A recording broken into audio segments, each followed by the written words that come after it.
Hyderabad Gachibowli AAG హాస్పిటల్లో దారుణం జరిగింది. లివర్ ట్రాన్స్ప్లాంట్ కోసం ఆసుపత్రిలో చేరిన ఓ వ్యక్తి మరణించాడు. ఆసుపత్రిలో చేరిన సమయంలో లివర్ ట్రాన్స్ప్లాంటేషన్ కోసం 35 లక్షల రూపాయలు ప్యాకేజీ చెప్పి చివరకు 85 లక్షల బిల్ వసూలు చేశారని కుటుంబ సభ్యులు ఆరోపించారు. ఇంటిని అమ్ముకొని అప్పులు చేసి ఆసుపత్రి బిల్లు చెల్లించినప్పటికీ ప్రాణాలు కాపాడలేకపోయారని బాధితుడి కుటుంబ సభ్యులు ఆరోపించారు. ఆసుపత్రి వైద్యుల నిర్లక్ష్యం కారణంగా మరణించారని అంటున్నారు. 2 రోజుల ముందే మరణించి ఉండొచ్చని వారు అనుమానం వ్యక్తం చేస్తున్నారు. ఏఐజీ హాస్పిటల్ ఎదుట బాధితులు ఆందోళనకు దిగారు. ఆసుపత్రిపై విచారణ జరిపి న్యాయం చేయాలని వారు డిమాండ్ చేస్తున్నారు. హైదరాబాద్ గచ్చిబౌలి ఏఐజీ హాస్పిటల్లో దారుణం జరిగింది. లివర్ ట్రాన్స్ప్లాంట్ కోసం ఆసుపత్రిలో చేరిన ఓ వ్యక్తి మరణించాడు. ఆసుపత్రిలో చేరిన సమయంలో లివర్ ట్రాన్స్ప్లాంటేషన్ కోసం 35 లక్షల రూపాయలు ప్యాకేజీ చెప్పి చివరకు 85 లక్షల బిల్ వసూలు చేశారని కుటుంబ సభ్యులు ఆరోపించారు. ఇంటిని అమ్ముకొని అప్పులు చేసి మరీ ఆసుపత్రి బిల్లు చెల్లించినప్పటికీ ప్రాణాలు కాపాడలేకపోయారని బాధిత కుటుంబ సభ్యులు ఆరోపించారు.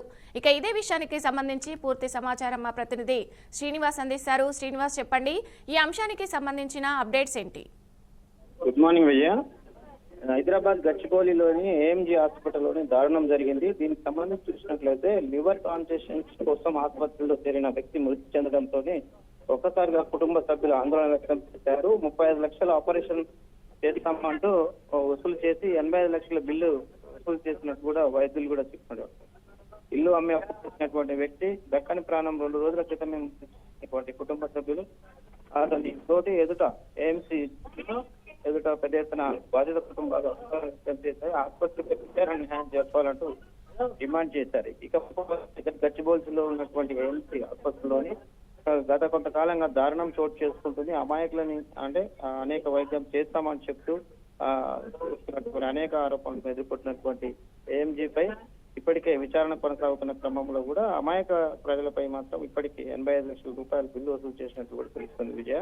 దీనికి సంబంధించి గతంలో కూడా అనేక మార్లు ఇదే హాస్పిటల్లోనే అమాయక ప్రజల వద్ద డబ్బులు వసూలు చేసి అమాయకులు ప్రాణాలు కూడా కోల్పోయినటువంటి పరిస్థితి. కాకపోతే బాధితుడు చెప్పిన వివరాల ప్రకారం చూసినట్లయితే ఏఎంజీ హాస్పిటల్లో చికిత్స పొందుతూ లివర్ ట్రాన్సాక్షన్ కోసం వచ్చిన 75 లక్షల రూపాయల బిల్లు వసూలు చేసిన వైద్యులు తిరిగి ఆ డెడ్ బాడీ మాకు అప్పచెప్పారంటూ ఎదుట ఇతను ఆందోళన.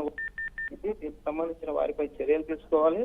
లివర్ ట్రాన్సాక్షన్ చేసినటువంటి వైద్యులు అంటే అక్కడ ఉన్నటువంటి విషయాలలో పేషెంట్ యొక్క పరిస్థితిని చూసుకుంటా మృతి చెందడానికి ప్రధాన కారకులైనటువంటి ఏఎంజీ హాస్పిటల్ యాజమాన్యంపై తీవ్రంగా ఇబ్బంది వ్యక్తం చేస్తూ వారిపై చర్యలు తీసుకోవాలని ఆందోళన వ్యక్తం చేశారు. కుటుంబ సభ్యులకు కూడా పెద్ద ఎత్తున ధర్నా చేస్తూ వారికి నష్టపరిహారం చెల్లించాలని కూడా కుటుంబ సభ్యులు ఆరోపించారు. అయితే శ్రీనివాస్, 2 రోజుల ముందే చనిపోయి ఉంటారా? ఒకవేళ 2 రోజుల ముందే చనిపోయి ఉంటే కూడా వాళ్ళు ఠాగూర్ సినిమా తరుణంలో అదే తరహాలో చేశారా ఇదంతా? విజయ, ప్రధానంగా చూసుకున్నట్లయితే ప్రతి హాస్పిటల్లో అంటే ఎవరైతే పేషెంట్స్ అంటే వాళ్ళకు ఉన్నటువంటి బాడీలో ఉన్నటువంటి ఫిగర్స్ కానీ దానికి సంబంధించినటువంటి కెపాసిటీని చూసి వారు ఐసీయూలో పెడతారు. దానికి సంబంధించినటువంటి ట్రీట్మెంట్ జరుగుతుందని మాత్రం పేషెంట్ ఓపీకి చెప్తూ ఉంటారు. కానీ అక్కడ జరిగే విషయాలు చూసుకున్నట్లయితే ఆల్రెడీ డెడ్ బాడీ చనిపోయి ఉంటుంది. కానీ వీళ్ళ దగ్గర బిల్లు వసూలు చేయడం కొరకు మాత్రమే కాలయాపన చేస్తూ తిరిగి అదే డబ్బులు చెల్లించిన తర్వాత మాత్రమే మృతి చెందినట్టు వాళ్ళకి సంబంధించినటువంటి బంధువులకు ఎవరైతే సంబంధించిన పేషెంట్స్ ఓపీకి చెప్తారు. కానీ అంతవరకు మాత్రం డబ్బులు చెల్లించకపోతే వారు మృతి చెందినట్లుగానే చూపిస్తారు. ఓపీకి కానీ సంబంధించినటువంటి డాక్టర్స్ అబ్జర్వేషన్ లో ఉన్నారు కాబట్టి లోపలికి అనుమతించారంటూ హాస్పిటల్ వారు మాత్రం ఒక క్రియేషన్ కథలతో డబ్బులు వసూలు చేయడంలో భాగంగానే మృతి చెందిన శవాలపై కూడా డబ్బులు వసూలు చేసేయడానికి హాస్పిటల్ యాజమాన్యం అయితే గత కొంతకాలంగా ఇదే తంతు కొనసాగుతున్నటువంటి పరిస్థితి Vijay. Right, thank you Srinivas.